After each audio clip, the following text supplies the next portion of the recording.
Sana all. Dalawang salita. Nagsimula bilang isang biro. Isang hiling na pabiro para sa lahat. Ngayon naging isang panalangin. Kung iniiwan nating captions sa mga litrato ng buhay na hindi sa atin. Ito ang bulong natin sa sarili habang tinitingnan ang magagandang kabanata ng buhay ng iba. Nakafika tayo ng mga estado ng buhay, sinasabing dapat nating hangarin at sumasang-ayon naman tayo sa simpleng pagdodouble tap. Pero nitong huli, tila bumibigat na ang panalangin na ito.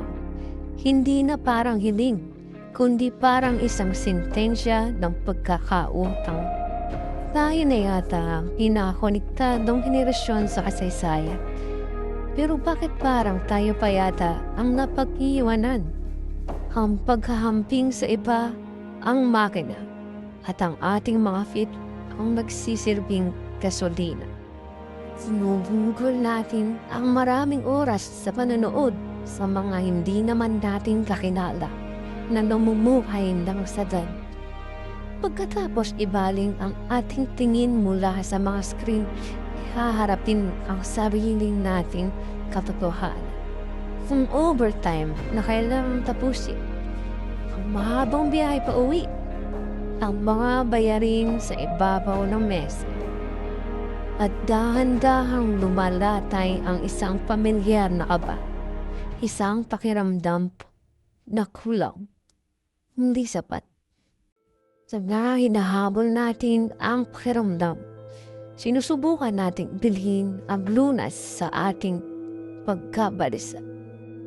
Isang pindot sa check-out, isang flight na hindi naman talaga kaya ng budget. Sinasabi natin sa sarili, self-care, or deserve ko ito. At sa isang saglit, gumagana nga. Mayroong panandali ang ginhawa. Isang lumilipas na pakiramdam ng kontrol. Ngunit ang ligaya ay pansamantala at ang resibo ay laging tumarating. Ito ang nakatagong resibo ng sana all.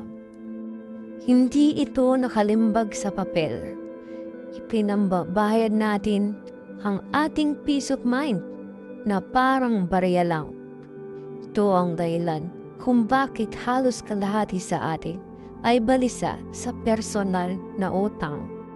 Umibili tayo ng mga bagay na hindi natin kailangan. Gamit ang perang wala tayo para lumikha ng isang ilusyon ng buhay na hindi naman natin isinasabuhay para sa mga taong hindi man lang natin kilala. Pero paano kung mali ang ating hinahabol? Paano kung ang tunay na yaman ay hindi pala nakukuha, kundi natatagpuan sa mga bagay na nasa atin na?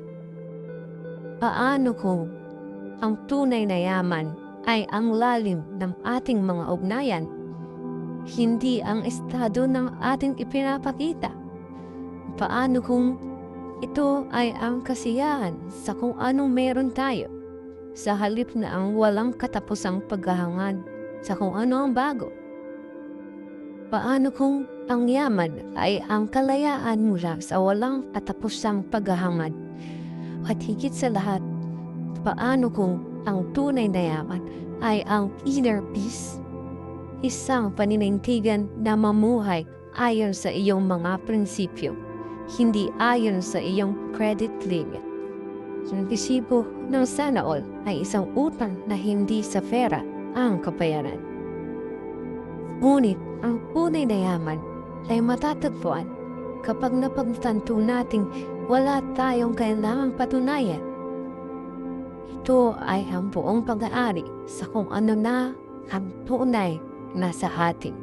Ang ating oras, ang ating kapayapaan, at ang ating sarili saysay.